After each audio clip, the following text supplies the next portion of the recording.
funeral is at 4 o'clock p.m. today, and today is April 21st, 2025.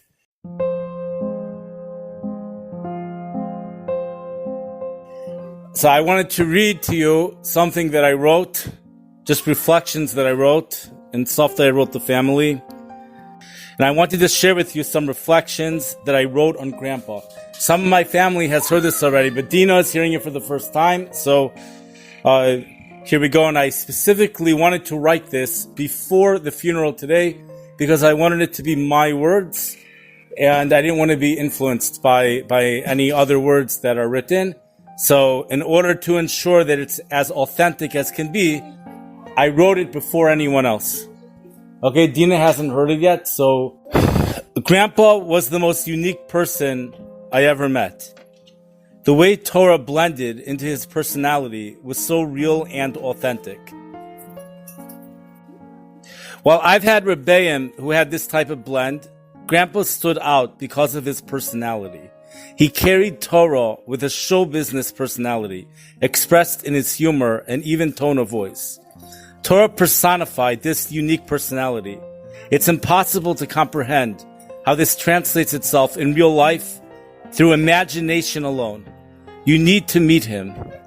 And to those of you that didn't, you missed out. Every family simcha was like a continuous shir, a radio show style. Entertaining, yet deeply serious. Humorous, but deeply spiritual. When I say serious, I mean focused on Torah. There are people who live with joy. Then there are people who are joy. Grandpa was joy. His humor was not a part of his personality. It was so much more. It was integrated into his essence. He brought light into a room just by being himself, making Yiddishkeit look beautiful as the most natural, life-giving path a person could walk. In Chicago, everybody knew Grandpa. People would ask me who I was, and I'd say I'm married to the granddaughter of Sheldon Kirshner. That was all it took. He was known by everyone, across every sect of Orthodoxy, Hasidic, Haredi, Tzioni. He related to them all. He was a Talmud Chacham, especially in Tanakh, with a special love for the Malbim's commentary. For Parnasa, he worked as an electrician, designing complex traffic light patterns for the city. But he was not an electrician who happened to learn. He was a Magid Shir, giving Malbim Shiurim in shuls in the community throughout the week. He was a Torah teacher who worked in electricity to support his family. He also did a lot of chesed with his electrician skills, helping people, making it cheaper for people who weren't able to afford what the full price would have been. Sometimes people think religious Jews are deprived of the pleasures of life. But Grandpa made Yiddishkeit so geschmack, so fulfilling, that it became clear if there was any deprivation, it was on the other side. He approached life with a tmimistic, a wholesome sincerity. One of the most beautiful examples of this was his wedding to Bubby. It was in a basement with no guests. This authentic Torah was passed on to each of his 7 children. There are many ways to tell whether the Torah is being transmitted and lived in a way that is authentic, part and parcel of their personality. And there are ways to tell whether the parents are being mechanech each child in a way that Torah is sweet to them. One of the biggest proofs to me is not just the fact that all children, grandchildren, and great-grandchildren are Shomer Torah and mitzvos, but all of them have a simchas achayim and have chosen a path that is unique from each other. Not only that, but at times they even chose a different sect of Orthodoxy. Grandpa supported each path. And the love for Torah didn't stop at observance. It extended into learning and a passion for teaching. He was the life of every party, the center of every kiddush. It's hard to picture a Kirshner simcha without him. People often say when someone passes, they'll be missed, or there will be an empty seat at the table. And while those words are always true, they don't come close to describing the loss we feel with Grandpa. This is a loss felt deeply across multiple generations. The Kirshner extended family was like immediate family, and this was well known across the city. by the way, and I was told this even before I got married into the family. I'm going to finish what I wrote, but I'm going to add some words of my own over here. The words that I wrote here are my own, but I'm going to add more words off script in a minute. Most of us lived nearby. We bonded over simchas and Shabbos meals, over holidays and ordinary days. Grandpa helped prepare so many of the grandchildren for their bar mitzvahs. I would imagine there are great-grandchildren as well great-grandchildren as well, which further bonded their connection. We always say, may the nifter be a melitz yashar, an advocate in heaven for the family. We say it and we hope. But with Grandpa, it's hard to imagine anything but that. You can almost hear him going up to Shemayim and saying, I don't know if these would be the exact words, but this one needs a shidduch, this one a parnasa, this one shalom bayis. I don't think those would be the exact words, but I do think he had a special attachment to the family. He wasn't like that malach type presence, which is just going to go up to Shemayim and see how everything's good and leave it at that. He's going to remember what felt like down here. That's what I think. But because Grandpa cared, he cried from being so deeply real. At every aliyah, the aliyahs he would get, at every simcha, he cried. And everybody knows that. And I'll end with a story. It's a small one, but it captures the spirit. One time after davening in Anshe Matala, the shul where he served as gabbai, that was Anshe Matala, he came over to me and he asked, how's my son doing? You see, I married his granddaughter, so automatically I become his grandson. And if I'm his grandson, naturally my father must be his son. The only thing is, my father was in the same class as him, so my father clearly was not his son. But so I said, he's doing well. Today he's learning Orach HaShulchan, Le'iloi Nishmas, his father. It's the yortzeit of his father. People who overheard were completely confused. Wait, his son is learning? His father's yortzeit? Who's the son again? It didn't make sense, but it made people laugh. And that was Grandpa. Sometimes he created the humor, but sometimes Hashem made the humor. Hashem just made the world funny around him. Perhaps it's because when you make your will his will, he makes his will your will. Aser etzoncha kirtzono, k'dei she'aser etzono kirtzoncha. That's the Mishnah in Pirkei Avos. Grandpa, we're going to miss you so much. Please be a melitz yosher for the entire Kirshner family, Gershman family, Lefton family, Kleinman family, the other Kirshner family, Newman family, and for all of Klal Yisrael. May your neshama have a true and lofty aliyah. Hamakom Yinachem Eschem B'Sarach Shar Avelitzim Yerushalayim. Just to add on a couple more words.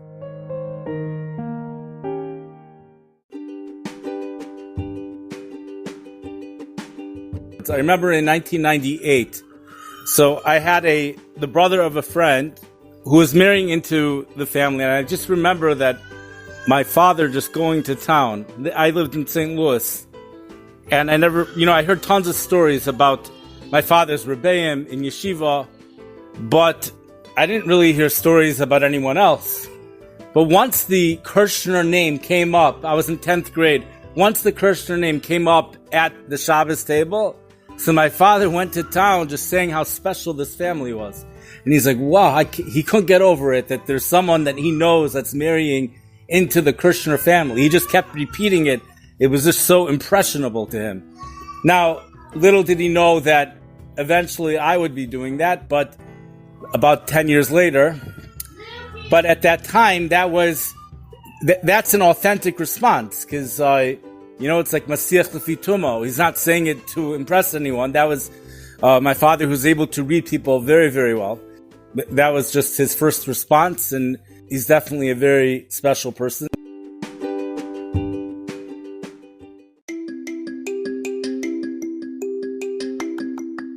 There's many traits that stand out, but one thing that's very unique is the way the extended family stays in touch with each other, to the point where it certainly felt like this during the first several years I was married into the family, and that everyone felt like immediate family for the first several years, especially when Savta Sylvia was alive, because then you even had the Baltimore branch also was like all immediate family.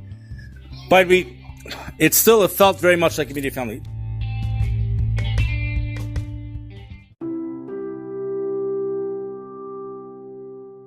Just to add on one more thing that, you see, we didn't speak about Bobby Rita, but you have to realize how open their house was. I remember I had a friend that came to Chicago, and this was many years ago. This was back when Bobby was around. And I don't know why he went into their house. I mean, to me, it sounded like he burglarized the house. Like I was still new to the family. So he came in to see me, and I said, like, so where were you today? He's like, oh, I was at Sheldon's house. There was no one there. I was just there sitting on the recliner. And I was like, but how did you get the key? And he's like, oh, everybody knows that there's a key in the freezer over there. And I think that's where it was. And I'm not sure actually, because it's been so many years, but there was a key somewhere there. And just everybody knew, everyone knew exactly where the key was. I didn't know where the key was because I was still new to the family, but he just sat on the recliner all afternoon. Nobody was there. And he came back to the house. Now, what's interesting is that at the time he told me this, I was at my in-laws, and I believe Grandpa was there, and even my in-laws looked at each other like, this guy might be a little bit off. But to Grandpa, the guy was not off. Like, yeah, why not? Like, what's the problem? What's the problem? Just continue straight. So that's something that really stands out.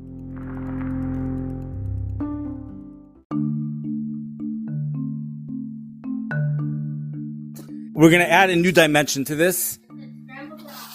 The new dimension I want to add is, in America, to me, the places where Torah has the highest intensity, the places where there's a Ruach HaTorah, which like radiates Geschmackheit, in America, at this point, a lot of times, not always, but a lot of times it's in Haredi places. For me, I'm just saying, for me, you'll just like walk into the Chicago Community Kollel, and you'll see just people are on fire learning Torah.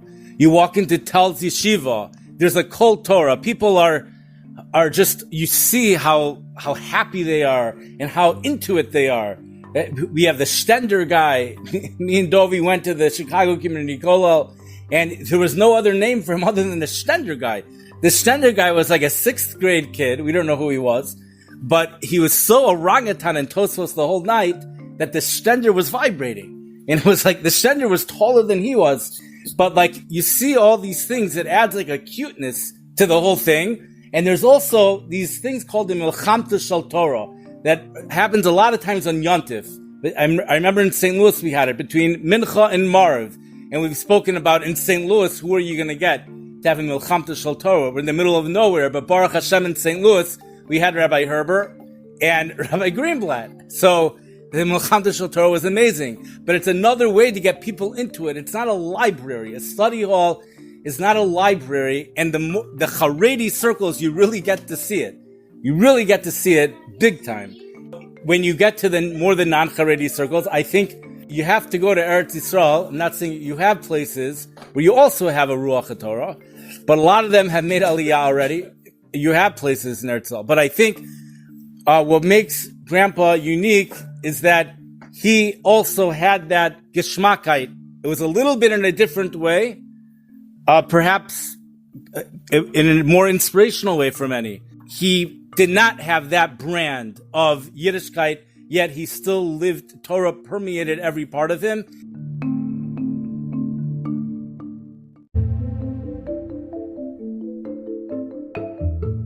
The most recent conversation I had with him, other than when I made a quick visit in the nursing home to see him, was at the Anshe Matala Shul. He had the words Amalek and Bilam just written on his seat.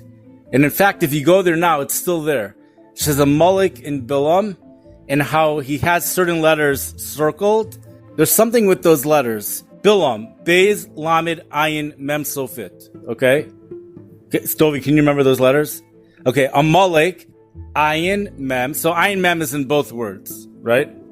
Okay, now you have Lamed, Kuf.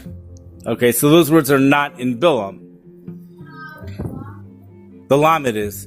But if he has on his stender, even now, he has, Grandpa, if you go to Anshim, just the other day I saw it, if you circle the Ayin of Amalek, the Ayin Mem, he has the Beis Lamed from Bilam circled to the Ayin Mem, which Amalek's on top, Bilam's on the bottom.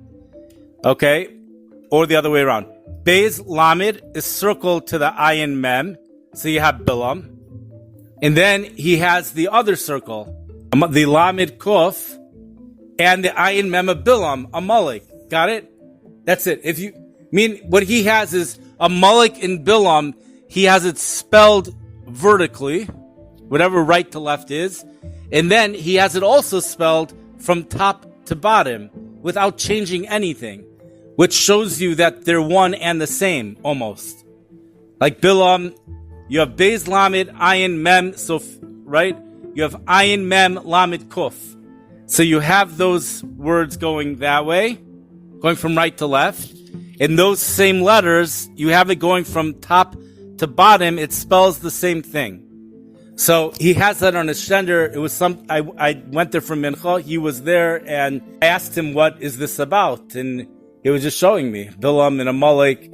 But like when you first look at him, he has the tzura of like a regular person, exactly what Hashem intended for a human being to be, for real. Like Hashem doesn't want malachim. Hashem already has malachim, but He wants people to live in the physicality of this world and elevate it to kedusha. And in a certain way, Grandpa did this better than anyone I know.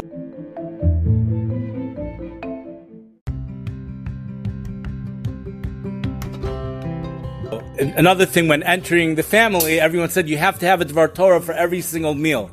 I loved that, and I don't know why it ever stopped. At some point, like many years into the marriage, it stopped, maybe because everyone else was giving their Divrei Torah. But people said that it doesn't matter. It doesn't matter who you are. Like, even you're not even married into the family. You're just dating someone, but you're going to be asked, and the meal will not continue until you say your Dvar Torah. So sometimes it feels almost like a joke because of the way of his delivery, but then you realize the meal really isn't continuing. So he certainly took Torah seriously, and I'm sure as we go through the day and I hear words from other people, there will be more memories and even stories that will come to mind.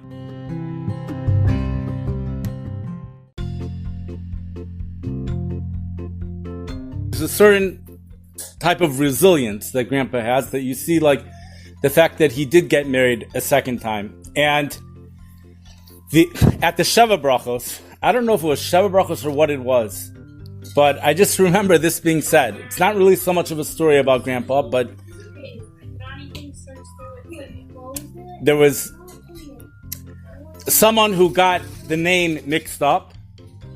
And we're dealing with, at that point, Grandpa was well into his 70s when he got married for the second time. So someone got the name mixed up. Another person in their 70s got the name mixed up. So someone said this joke. And this is the joke. The joke is there was two people in their mid-90s that were dating each other. One was 96. The other was maybe 94. Or maybe just they were both in their mid-90s. And the guy, he wanted to marry her.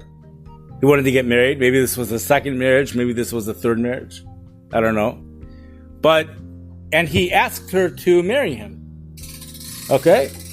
So the following morning, he was thinking, he's like, I know last night I went out with her and I asked her to marry me, but I don't remember what she said. I don't remember if she said yes or no. So he called her up and he said, I'm sorry, but like I know we went out last night and maybe we're engaged. I'm not sure. I asked you if you'd marry me and I'm sorry, but I just don't remember what you said. And she said, I'm so happy you called because I remember last night someone asked me to marry them and I said yes, but I just couldn't remember who. I couldn't remember who it was. Now I know it was you. So that's, but that's, resilience it doesn't matter the age, just, we still have life. And as long as we have life, we're living it to the fullest. We're just gonna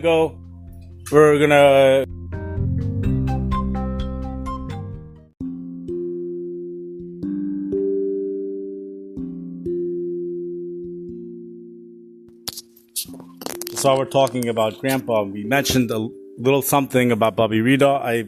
There's one thing that really stood out, just to mention Bobby for just a moment. I think the most impressionable words that I heard at the Shiva house, this was back, I guess, 10 years ago, was someone spoke about the way she benched licht. And they said that Bobby is the proof that even regular people could be great. I think that was the line. And apparently, when she benched licht, it was something super, super special, like on par with the most chashuva rebbitzins. And there's a certain inspiration that the common person could get from people like that. And I think Grandpa was very much the same regarding that. I mean, he really wasn't just a regular person, but in many ways, he had the same normal, taivas, or I don't know if that's the right word. Just, he had a personality to him, and you feel like you could do it too. It wasn't, like we said before, it wasn't like looking at like that person's an angel. He could do it. I can't do it. No, if he could do it, well, I could also do it. That's what it looked like. And so both of them was very great. There was another story that hopefully we'll say soon.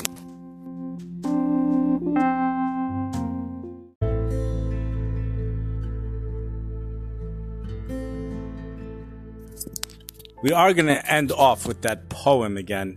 The poem which speaks about just the story in Anshe Matal. But before we do, it's difficult to speak about Grandpa without speaking about his Torah. And really it was in more recent times that I started to really get the feeling that his Torah was unique. His Torah, almost to the level of like Ruach HaKodesh. It actually felt to me like this is something that like you can't just make up. I don't remember which parsha it was. I think it was something in Parshas Noach. And when I remember the Dvar Torah, I believe I recorded it. I have to find the recording. And I believe that I said it over in Shul, at Rabbi Doug's Shul, but it was a very unique approach. Something very different from anything that I've ever heard. And it just, everything fit in like a puzzle. And he presented it in such a way like this was the way to learn it. This was just like the Pashup Pshat. And when he presented it, it was like there's no other way to learn it, but yet I was learning it differently for all these years. And when I think of the Dvar Torah, so I'll say it, I have a similar experience when I listen to Rav Yochanan Zweig. I know their styles are different, but there is, in that regard, there is some type of a similarity. And when you hear from Grandpa, you try to wonder, like, when is he figuring this stuff out? How is he getting this clarity that he just goes on and on, going from this parsha, asking questions from another parsha, and yet he's giving you a completely different pshat than anything that most people have ever heard before. So I'm sure that the people that know all of the Divrei Torah So it's definitely kedai to record it, either on audio or in writing, record all of the divrei Torah that he said, because it's not just taking things from the stone chumash and reading it, and I don't even think it's just the Malvim.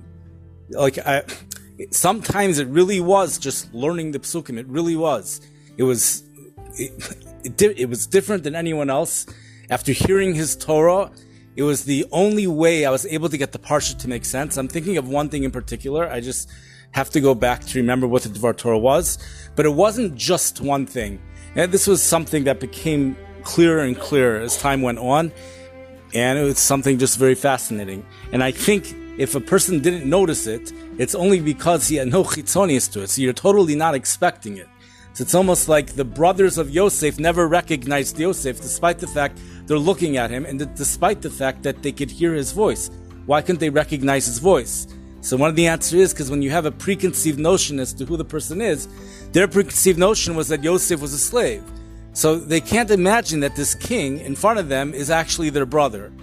So it could be something similar. If you have grandpa, if he was dressed as a Rosh Hashiva, so then people would recognize that these chidushim are like unbelievable, and the clarity that he speaks with is just totally amazing. But when he has the tzura not of Rosh Hashiva, it might take a couple times before you realize that actually the clarity is amazing. And maybe sometimes it did come from the stone chumash, but I know in most recent years, a lot of it was his own or from the Malbim, and the Torah would go on, and he would ask questions, and he gave answers that actually answered the questions. It was something different than I'm used to hearing. Hopefully we'll hear more about that. Okay, I wish everyone, I guess we'll end off with just, we're going to hear the poem, and then Hamalka Menachem Eschem Esok Sharav Elitzim Yerushalayim. This is a poem just about the story. The cute little story of him asking how my son's doing.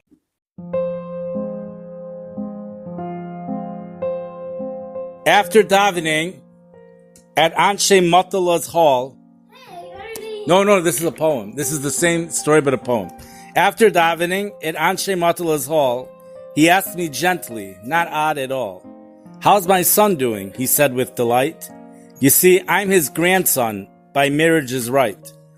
So my father by logic became his own, even though they'd grown up in the same zone." I smiled and replied, "He's learning today. It's the yortzeit of his dad, so he's learning away."